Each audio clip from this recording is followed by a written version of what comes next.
Hello बच्चों, स्वागत है आप सभी का मेरे YouTube चैनल CFP टेकर में।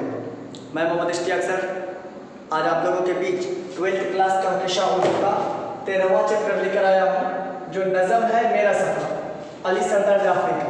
ये जो अली सरदार जाफरी है, इससे संबंधित जितना भी ऑब्जेक्टिव प्रश्न था इनकी हालात ज़िंदगी का, वो एक चैप्टर पहले ही ऑलरेडी बन गया है, नज़म गुफ्तगू। क्योंकि नज़म गुफ्तगू और नज़म मेरा सफ़र दोनों का मुसन्निफ एक ही है, अली सरदार जाफरी। जो अली सरदार जाफरी है, इसके बारे में जितना भी हालात ज़िंदगी से मुतल्लिक उसकी जीवनी से संबंधित ऑब्जेक्टिव है, वो सारा प्रश्न एक वीडियोस में पहले ही हो गया है। उसका लिंक मैं आपको डिस्क्रिप्शन में डाल दूंगा। ये नज़म, इसके बारे में ऑब्जेक्टिव मैंने लिखा है, यह एक आज़ाद नज़म है। ये मेरा सफ़र एक आज़ाद नज़म है। गुफ्तगू, मेरा सफ़र, एशिया जाग उठा, नई दुनिया को सलाम, ये चारों अली सरदार की लिखे हुए नज़में हैं। आप लोगों को दिक्कत होगा कि आखिर ये मैंने ऑब्जेक्टिव कैसे निकाला। तो यहाँ देखिए, क्वेश्चन आपको दिया हुआ है, मेरा सफ़र नज़म की हैयत क्या है। हैयत के मायने बनावट, तो ये आज़ाद नज़म है, इसमें किसी तरह की कोई बंदिशा नहीं है। और दूसरा दिया हुआ है, अली सरदार जाफरी के 4 नज़मों के नाम बताएं। ये गुफ्तगू, मेरा सफ़र, एशिया जाग उठा, नई दुनिया को सलाम, ये 4 नज़में हैं जो आपको पूछा है। उनका इंतकाल, उनका जन्मदिन यानी पैदाइश, ज्ञानपीठ अवार्ड कब मिला, ये सब लिखा हुआ है। अली सरदार जाफरी का ताल्लुक किस तारीख से रहा, तो तरक्की पसंद आदमी तारीख से। और दिया एक क्वेश्चन आपका बचा हुआ है, किस फारसी शायर से मुतासिर होकर मेरा सफ़र नज़म लिखी गई, तो ये इकबाल से मुतासिर होकर ये नज़म मेरा सफ़र लिखा गया था। इस ऑब्जेक्टिव सीरीज में इतना आप लोग स्क्रीनशॉट लें। इसके बाद जो सब्जेक्टिव क्वेश्चंस हैं, मैं वो आपको 2 क्वेश्चन दे देता हूँ, ये चैप्टर भी फिनिश हो जाएगा। उसके बाद हम लोग एक नया चैप्टर देखते हैं, हाथ लगे हाथ। अब आते हैं, देखते हैं हम लोग सब्जेक्टिव क्वेश्चन में से। यहाँ पर मुख्तसर गुफ्तगू में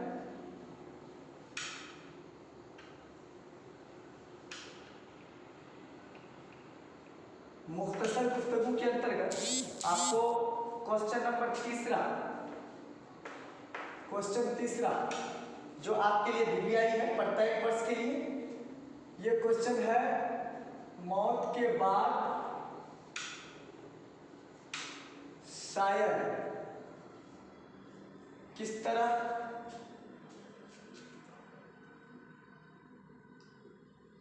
ये चौथा क्वेश्चन लिखा चला गया, आप लोग इसको उतार लें। इसके बाद मैं तीसरा क्वेश्चन दे दूंगा, मौत के बाद शायर किस तरह अमर हो जाएगा। तो इसका जवाब में आप सीधे लिखेंगे, शायर कहते हैं कि मौत के बाद मैं अमर हो जाऊंगा।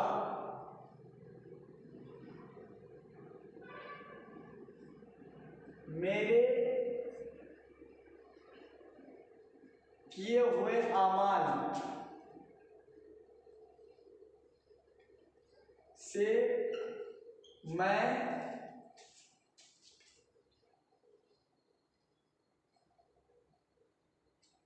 की जगह मुझे लोग हमेशा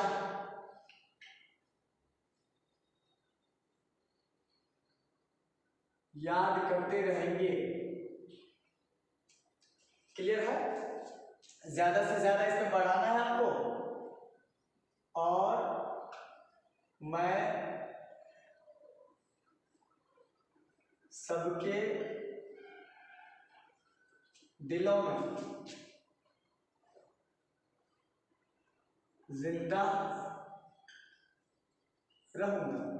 अब ये जिंदा रहने की बात है, तो शायर ही नहीं, प्रत्येक इंसान मरने के बाद अमर हो जाता है। उनकी जो निशान है यानी निशानियां, उनके कर्तव्य, उनके किए हुए कारनामे, जिसको आप कर्म कहेंगे, उनके जरिया से ही एक इंसान एक दूसरे के दिलो दिमाग पर और नजरों में जिंदा रहते हैं। आपने अगर अपनी पूरी जिंदगी में अच्छे काम किए हैं तो आपको लोग अच्छे कामों की बदौलत याद करेंगे।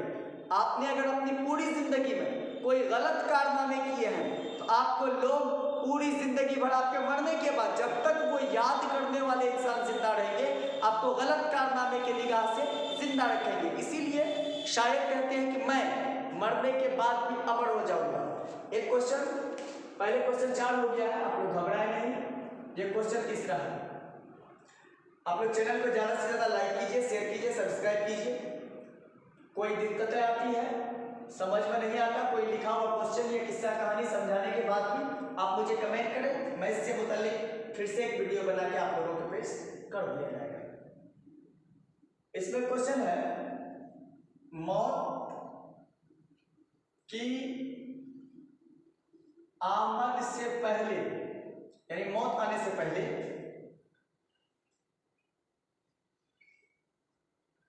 जो मंजर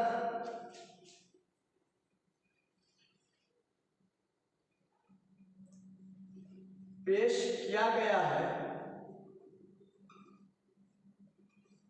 उसे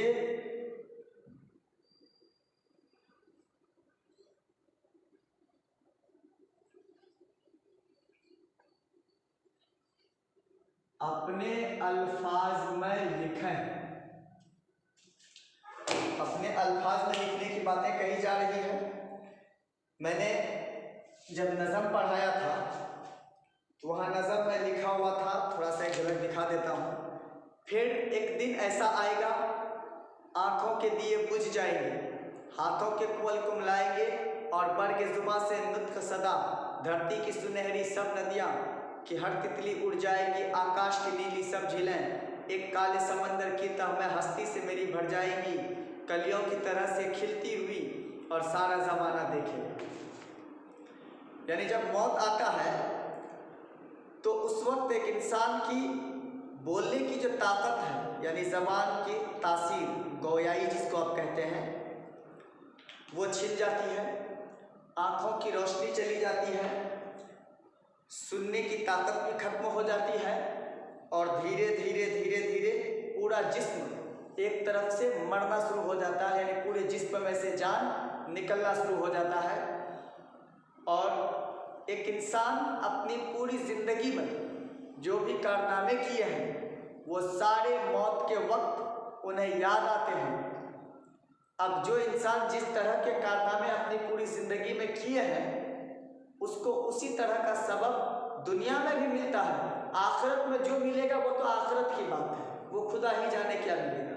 लेकिन दुनिया में एक इंसान जिस तरह के व्यवहार रवैया अपनाता है, मौत के वक्त वो सारे मंजर उसके आंखों के सामने, आपकी आंखों में रोशनियां नहीं होंगी, आप दुनिया की चीज़ों को देख नहीं पाएंगे, आप दुनिया की चीज़ों की बातें सिर्फ सुनेंगे, आप उनसे बातें नहीं कर पाएंगे, आप हाथ उठा के किसी से कोई काम नहीं कर सकते, किसी का कुछ नहीं, आप बेचैन रहेंगे, परेशान हाल रहेंगे, क्योंकि आपके सारे के सारे किए गए कारनामे आपकी नज़रों के सामने फिल्मों की तरह चलेंगे, घूमेंगे।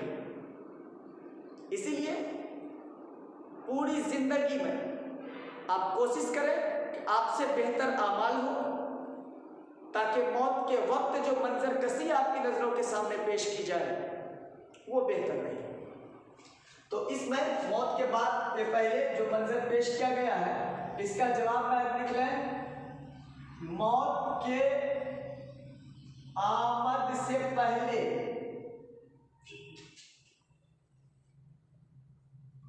हमारी आंखों की रोशनी छिन जाती है,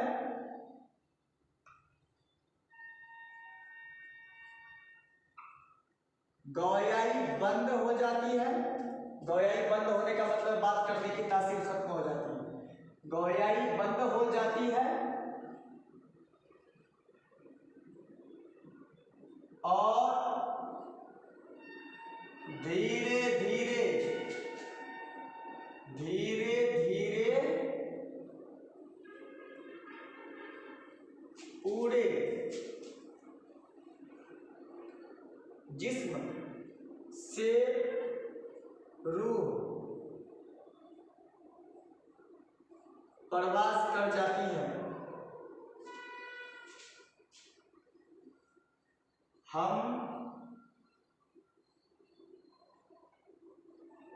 अपनी जिंदगी में जो कुछ कारनामे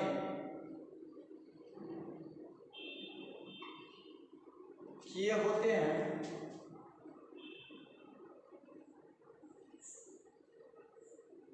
वह भी मौत के वक्त फिल्मों के तरह हमारी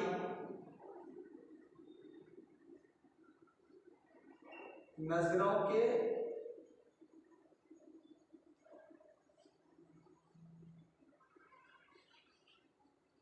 सामने पेश किया जाता है।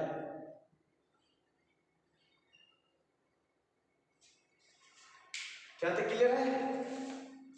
इस चैप्टर में और कोई सवाल नहीं बचा। चैप्टर अमीर हंफी का लिखा हुआ अगला खेती, इतना का आप स्क्रीनशॉट मारिए।